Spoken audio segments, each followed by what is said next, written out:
Welcome to the Florida Bar Podcast, where we highlight the latest trends in law office and law practice management to help you run your law firm. Brought to you by the Florida Bar's Practice Resource Institute. You're listening to Legal Talk Network.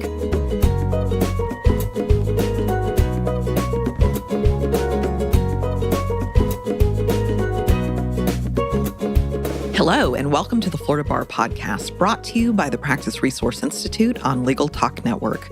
We're so glad you're joining us. This is Christine Bilbrey. I'm the Senior Practice Management Advisor at PRI and one of the hosts for today's show, which is being recorded from our offices in Tallahassee, Florida. Hello, I'm Karla Eckardt. I'm a Practice Management Advisor at the Florida Bar's Practice Resource Institute and a co-host of today's podcast.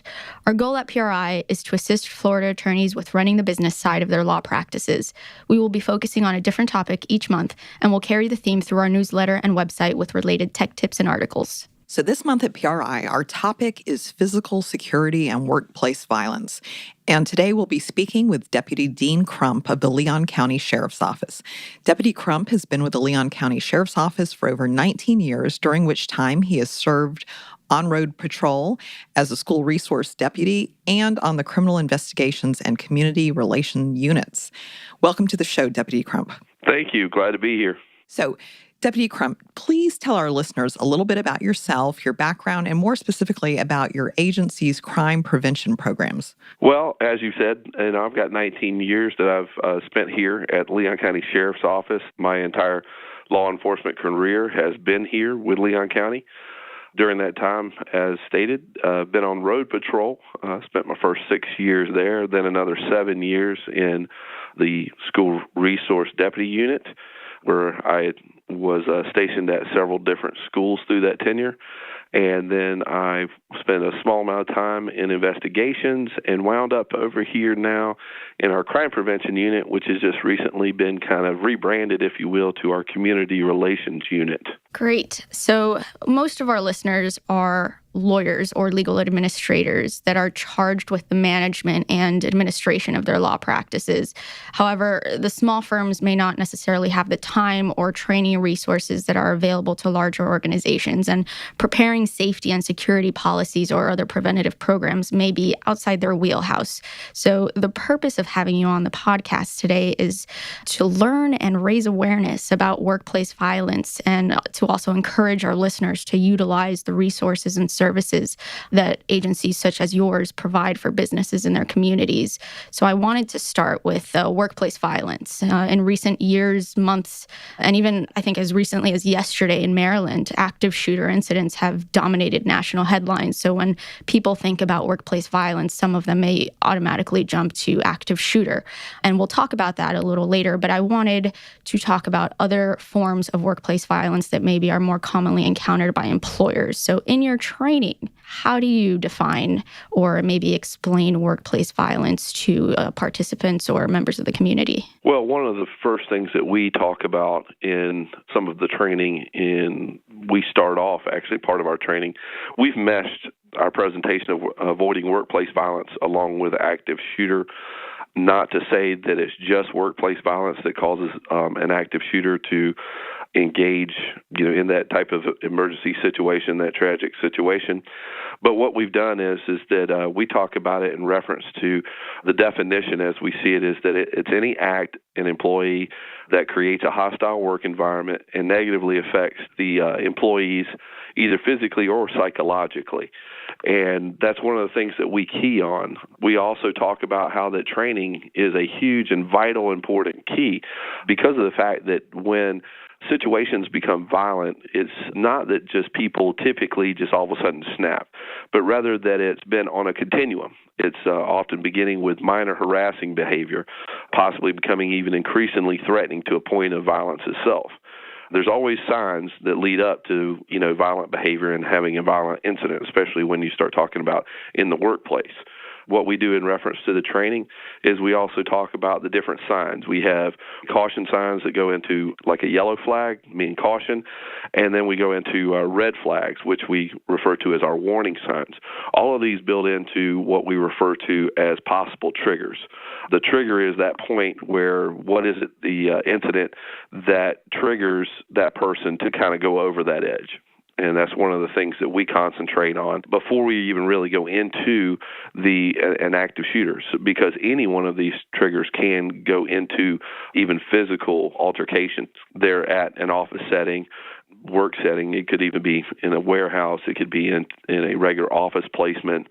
These are the type of things that we talk about. And is workplace violence limited to only violence against fellow coworkers? Well, not necessarily. There's always the type that you may have a client, or you could have someone that comes into your office that may be disruptive, because of the fact of way that they felt they were dealt with, or rather that someone did not adhere to the problems that they had, that they didn't feel that they were adequately serviced.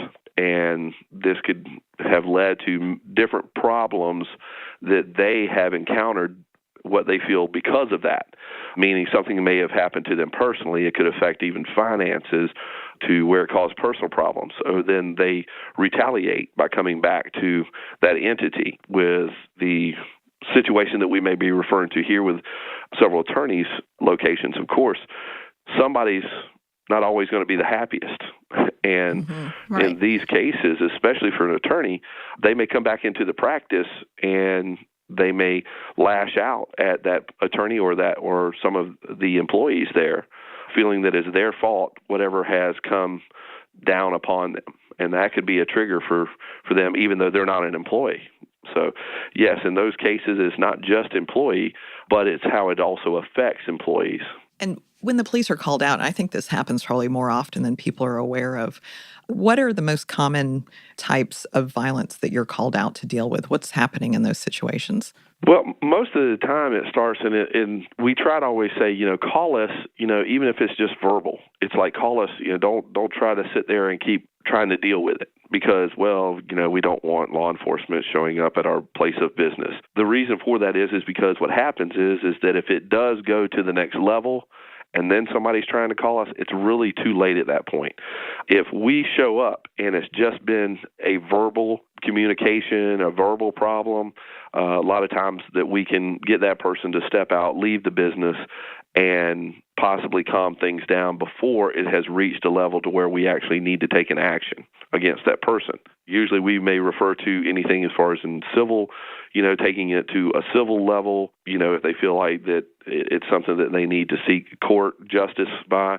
We try to give them options in reference to what we're talking about. We don't go further than that. We just say, hey, if you're unhappy, there's always another way to deal with it rather than coming here and creating a scene. But eventually, if it's not dealt with, then that's when it can lead into just a higher, more volatile situation. And that's what we're trying to avoid. And you mentioned before that you have what you call yellow flags or caution signs that develop. And I think that when this happens in your own workplace, you're surprised by it, but the signs have been there. What are some of the specific things that are going on that people may not realize are yellow flags for a potential violent situation down the road? Well, sure. We're talking about, basically changes in a person's personality or their behavior in itself, where sometimes you may have, if this person is, say, if it's a person that works with you, if it's a coworker, or like we said, even if it's somebody that's not, but if it's a client where you've dealt with them, they may all of a sudden start talking about irrational beliefs or ideas. Maybe they start forming parts of paranoia. Everybody's out to kind of get me. I try to always speak of the fact of it's not just one of these things, but it's several of these cautionary things tied together. It's that they're woven together, so it's not just one, but when you start having one and then two and then three, and 3 or 4 of these signs are becoming apparent, that's when it's really key that you start taking it to another level. You start talking to a supervisor, you start talking to an owner, a boss, get them involved on what you're seeing, so that more people in the office also can verify these things, and steps could possibly be taken before it reaches a critical stage, like we said when we talk about the warning flags. But when we're talking caution, you may also see, as far as an employee, changes in their productivity levels. You could also see even fits of depression that may set in. Again, many times I speak about is that, if we're working 8 hours a day with a person 5 days a week, that's a lot of time. But it still doesn't mean we know everything about that person. And we don't know what's going on in their personal life. And there may be things that are going on that we're absolutely not aware of, but all of a sudden we start seeing that it affects them from a work standpoint. And some of these things can just weigh on them to the point that could lead into depression. And then that's when you go into the warning signs, which is our red flags. And then you start seeing, and it kind of goes into the next level where all of a sudden that person starts making verbal threats or intimidation tactics. You may see displays of rage or even violence of what we say inanimate objects, where they, sweep across a desk or they pick something up and throw it across a room, where they start verbalizing a plan to harm themselves or to harm others, where they verbally say these things. And it may not be specific, sort of, one of these days you're going to be sorry, or, type of talk, type of verbalization like that is where we say, okay, these are things that once they're coupled with others, our eyes really need to, we need to raise the eyebrow. We need to really start thinking, is this a possible situation that is going deeper? So are there any basic procedures or protocols that employers should follow when dealing with, for example, the termination of a difficult employee? So how should an employer handle that situation? Just generally, what's a good best practice? First and foremost is that you always have someone with you in a room as a supervisor that you're dealing with that termination. Don't be in there by yourself. Always have another party with you that will help in reference to many things, in reference to your own personal safety and the safety of the office, as well as the verification of what is being said. One of the biggest things that I talk about is timing. If a termination is there, you don't need to drag it out. Get to the point, say what needs to be said. If this is a person that is just not working out, but you feel like that they've not been that bad of an employee, but this is just not working out for them and for the company, then you say that. There's still a polite and professional way that you can say it, but you need to get to the point of the termination of the employee. When that's done, you want to have a certain time limit. If it's 15 minutes, if it's 20, if it's 30, whatever you feel is necessary. But I really suggest not going over the 30-minute threshold. There's no need to drag out a termination for 45 minutes or an hour. That's absurd. Right. And one of the safety issues that we talk about also is even if it's a receptionist outside, we don't want to let the whole entire office know what's going on, but you need an outside person outside of that office where the termination is going on so that that person will know what the time frame is. At that time frame, a phone call is made, is what we suggest, to one of the officers that are in the room, one of the employee supervisors. And if they do not get an answer on that phone, right then, a call is made to your local law enforcement and explain the situation, what's going on. They were supposed to answer the phone. They were supposed to step out of the office for safety reasons. What I'm saying this sets up is it sets up a timetable so that if you're dealing with that person, if that phone is not answered, if that person does not step out of that room, then there could be a possible situation going on where they feel like that there's some threats going on and it may not be safe to, and that's when the person outside of the office makes that immediate call to law enforcement to start to get somebody there.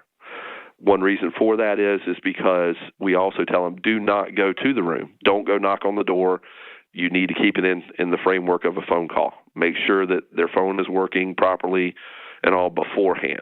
When they go into the room, what is the time frame? If it's 20 minutes, at 20 minutes, that phone call is coming in to one of the supervisors in that room.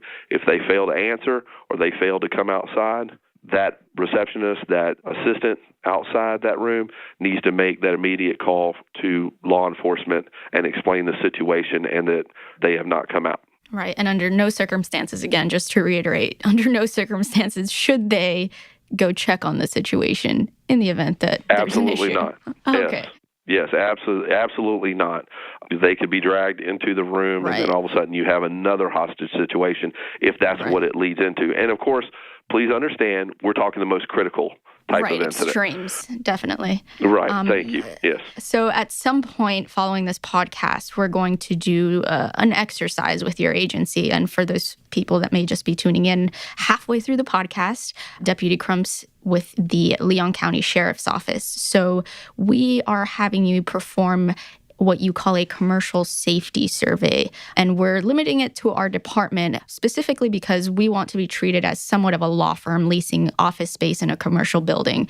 We want to go through the steps and we want to see what all you take into consideration. So what exactly goes into consideration when surveying a business's safety practices and physical security? A rundown of your checklist, so to speak. Sure. There's basically three sets of things that we look at. One is exterior components around the building, on the outside of the building. We look for interior components that are going on inside the office and inside the building, and then we talk about the procedural things. For example, exterior-wise, it could also be any type of landscaping issues in the parking lot. How high are the hedges? Are they where somebody could possibly lay in wait? Somebody's working late that night, they're one of the last ones to leave. They come out, and a perpetrator could be hiding behind bushes because they're tall enough to conceal them, and the next thing you know, they come out, and then you have an attack on that person or a robbery on that person. We talk about tree limbs should not be any lower than a certain length, again, so that way a perpetrator could not use those for concealing. You would be able to see. Also, in reference to outside bushes, you don't want them higher than the very bottom part of your window. So any windows around the building, somebody in the building can also see across the parking lot throughout the day, throughout the evening if the business is open at night. We also talk about the lighting that's outside in the parking area, front entrance ways, exits. Is there enough lighting? Are there possible cameras? Is there a camera system? Is that camera system monitored? Those are things that we do exterior-wise. Interior-wise, we talk about, of course, everything from the types of windows, actually lighting that's inside. We talk about door locks. We talk about hinges to those doors. Are they outside hinges? Are they inside hinges? Meaning, could they be tampered with from outside that could possibly cause somebody to be able to get into the building? What type of locks do you have on the exterior doors? Interior-wise, especially when dealing with a person that may be a receptionist area, does that person have to buzz clients or buzz visitors into the office area? Do they also have a panic button where if there's a problem up front and they need to advise other people in the office that there's a situation going on, that is there a silent panic alarm? It may go to alarm company, or does it at least go into supervisors' offices? Sometimes we talk about that may having a type of a light that's affixed, in the ceiling, that if that light goes on, then that would tell a supervisor that there's a problem out at the front desk. We go through the different exits that there are. A lot of what we tend to kind of go behind is, of course, your fire safety. Where are the fire exits? But, does your people know where those exits are? Because if we had a situation where people were looking to leave the building, say that you did have an active shooter situation, do they know how to get out of that building? And if one section of the building is cut off, do they know other ways that they can get out of that building for safety reasons? Procedural-wise, we talk about the internal things procedural-wise. Are keys kept up with? Everything from the badges to fob keys, that unlock doors. If somebody is terminated, if they leave the company, are those accounted for? Do you have internal measures that basically are keeping a log of those things? Anything from making sure that there's a sign-in sheet of every visitor that maybe comes in the building and when they leave, and that they're accounted for, or, and asking someone to sign them in. All of those are procedural things. Also in procedural, we definitely talk about that training is the key. So that's one of the things is how many trainings are you having during the year? Are you at least having one specific safety training with your team throughout the year? And so those are things that we do. We go around in our survey. We also take pictures throughout, so that as we explain these things, we can revert back to an addendum page, which refers to the different pictures, so that the pictures also help explain what it is that we're referring to in the written part of the commercial survey. After someone has been terminated at a place, we talked about how unpleasant that can be, and sometimes it drags on. But after you've terminated someone, say they were at a higher level, so you have to have all the locks changed and you have to, make sure the badge is deactivated. Do you recommend, without making it awkward, notifying all employees that that person has been terminated so that, inadvertently another employee doesn't let them back onto the premises? Oh, thank you so much for bringing that up. Yes, that's very key. That's very vital. We also believe in that. Once a person is terminated, it could be somebody that may have been out of the office. They may have been on vacation. They may not have known this is going on, and it could be a week, 2 weeks, sometime later. They may have been out on a medical leave or something like that. They come back, and they don't realize that person A has been terminated from the company, and then they see him out in the parking lot, or, they don't know that they've been terminated, so they're thinking they still work there, and that person could come in and say, hey, man, I forgot my key, could you buzz me in today? And they do it because they think they're still an employee. So absolutely, that is very critical, not beforehand, but as soon as that is done, everyone needs to be notified that that person is no longer employed with the company. That, once again, just goes into those procedural things and also the internal keys that are critical in referencing to make sure the safety of everyone in the building. Somebody could possibly leave and you would think there's no problem whatsoever, but we don't know what's going on in their personal life, and the next thing you know, they snap and they take it back to that this didn't happen until I got fired. Then the next thing is then they're coming back to that place to seek out some type of revenge or to confront the person that fired them.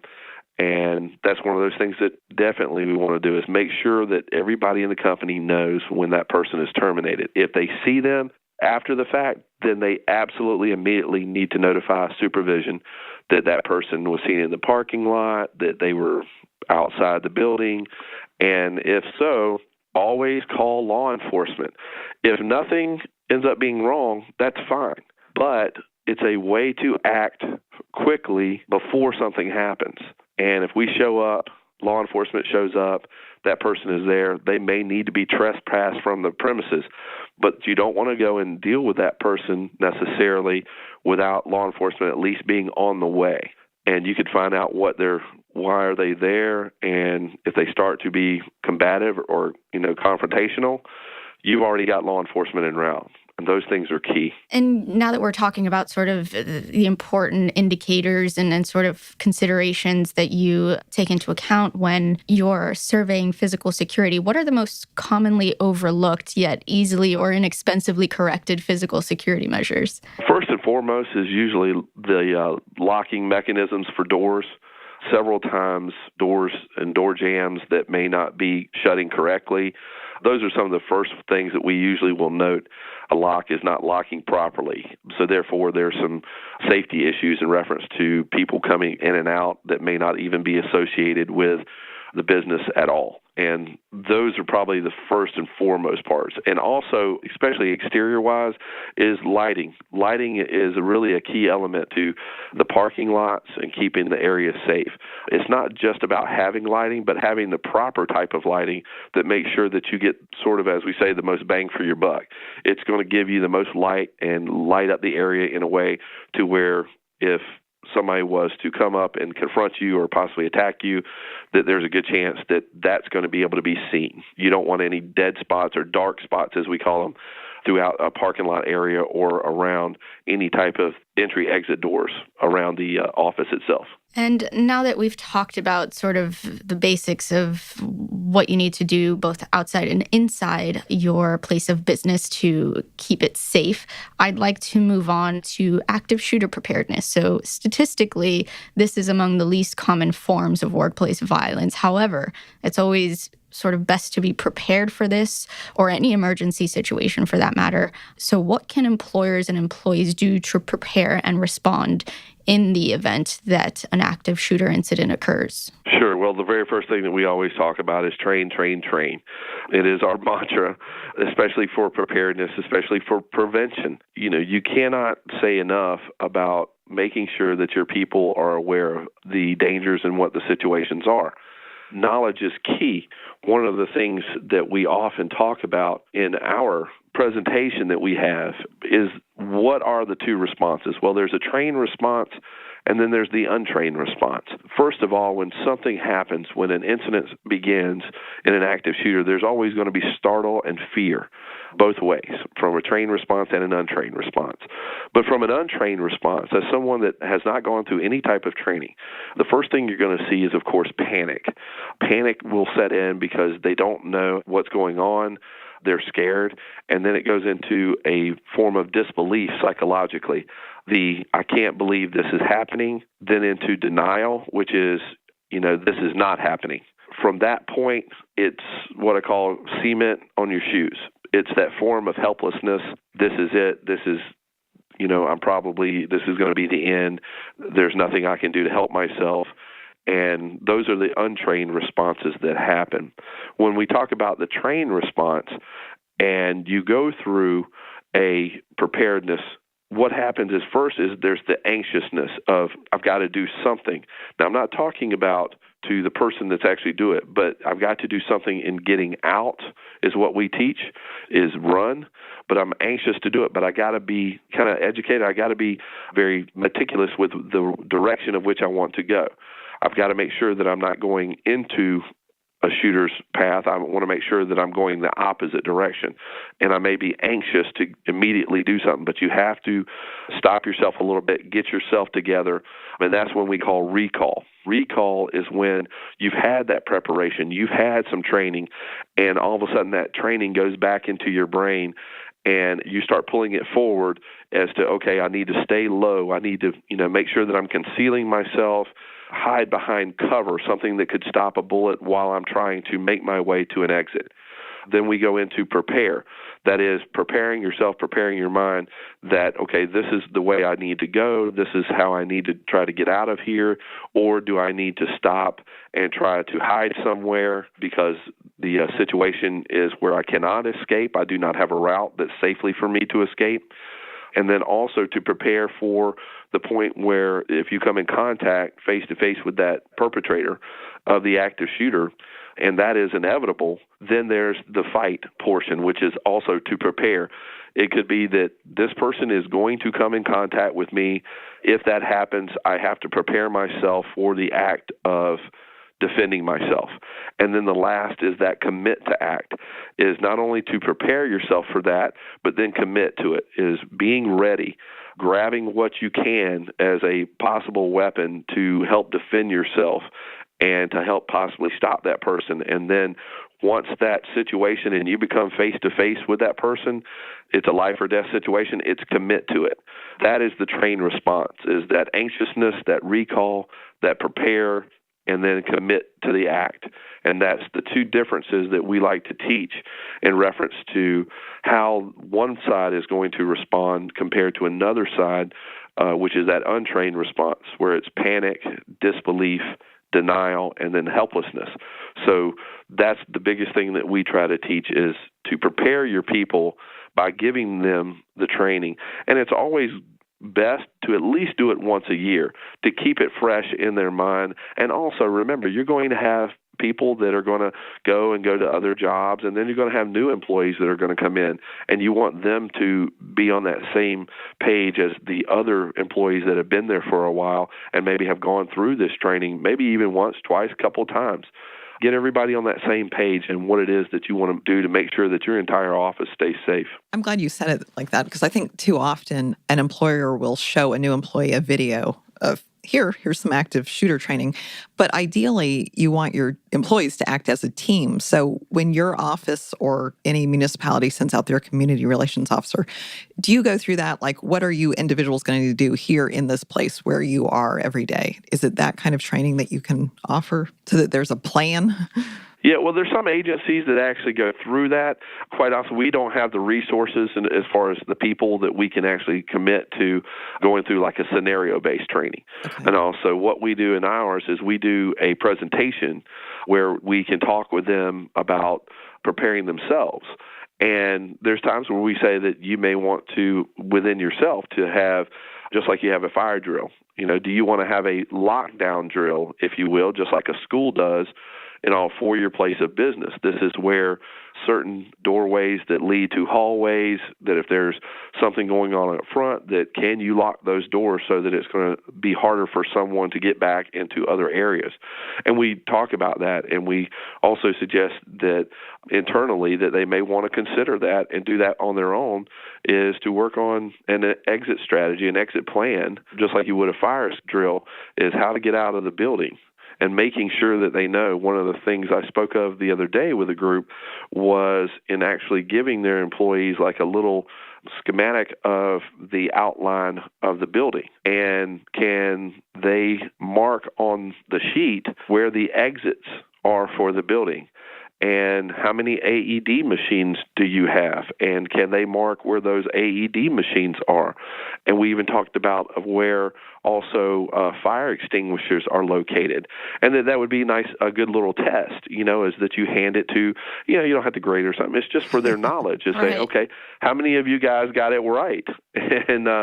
And it'll bring them into better knowledge of these things. And they're going to feel better about it, because if they realize at first that, wow, how many exits? Oh, we had 8 exits, and I only put down 3. Okay, then do I need to know? Because you may be in different parts of the building. That's the point. You may not be in your office. What if you're in the restroom? Or what if you're in somebody else's office or a conference room where you're having a meeting? Okay, you need to know all the exits that there are. And those are things that a business can do for their employees to bring them into better knowledge about how to prepare themselves. And that's part of that training that we're talking about. And you make an excellent point, because each part of this training is flowing into another thing. So it's almost become just a comprehensive first aid, fire, shooter. It's all about workplace safety. So those things do start to roll together. And I like that you're reminding people that those need to be done every year. So we found some resources. We know that the Department of Homeland Security has videos and training materials on active shooter preparedness. The FBI has a resource available called Workplace Violence Issues in Response. Can you recommend any additional resources that our listeners could consider if they want to prepare for security, like policies, procedures, training? Where should they reach out? Well, definitely. I mean, you just mentioned them actually, and we actually, through many of the parts of our active shooter situation, is actually taken from Homeland Security. The parts of that have been out there for actually some time now, it's kind of the go-to.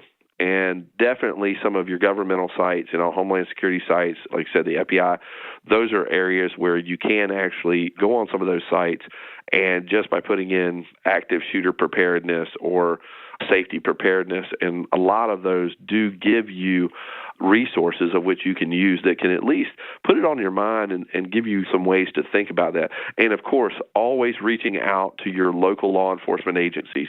That is number one and key.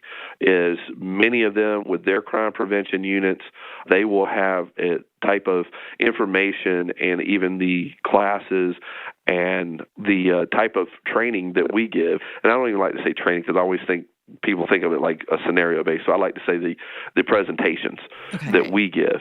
Other agencies all throughout the state do this. Really valuable information. It looks like we've reached the end of our program. Deputy Crump, thank you so much for joining us today. You're very welcome, and I appreciate you having me. And if our listeners have questions or want to follow up, if they're here in the Leon County area, how can they reach you? They can reach me at area code 850-606-3332. Or they can also reach me. I'll be happy to answer any questions on my email, which is at Crump, CRUMPD, at leoncountyfl.gov. So it would be crumpd at leoncountyfl.gov. That goes straight to my email address. Excellent. Thank you. If you like what you heard today, please rate us an Apple Podcast. Join us next time for another episode of the Florida Bar Podcast, brought to you by the Practice Resource Institute on Legal Talk Network. I'm Christine Bilbrey. And I'm Karla Eckardt. Until next time, and thank you for listening. Thanks for listening to the Florida Bar Podcast, brought to you by the Florida Bar's Practice Resource Institute and produced by the broadcast professionals at Legal Talk Network. If you'd like more information about today's show, please visit LegalTalkNetwork.com, subscribe via iTunes and RSS. Find the Florida Bar, the Florida Bar Practice Resource Institute, and Legal Talk Network on Twitter, Facebook, and LinkedIn. Or download the free app from Legal Talk Network in Google Play and iTunes. The views expressed by the participants of this program are their own and do not represent the views of, nor are they endorsed by, Legal Talk Network, its officers, directors, employees, agents, representatives, shareholders, and subsidiaries. None of the content should be considered legal advice. As always, consult a lawyer.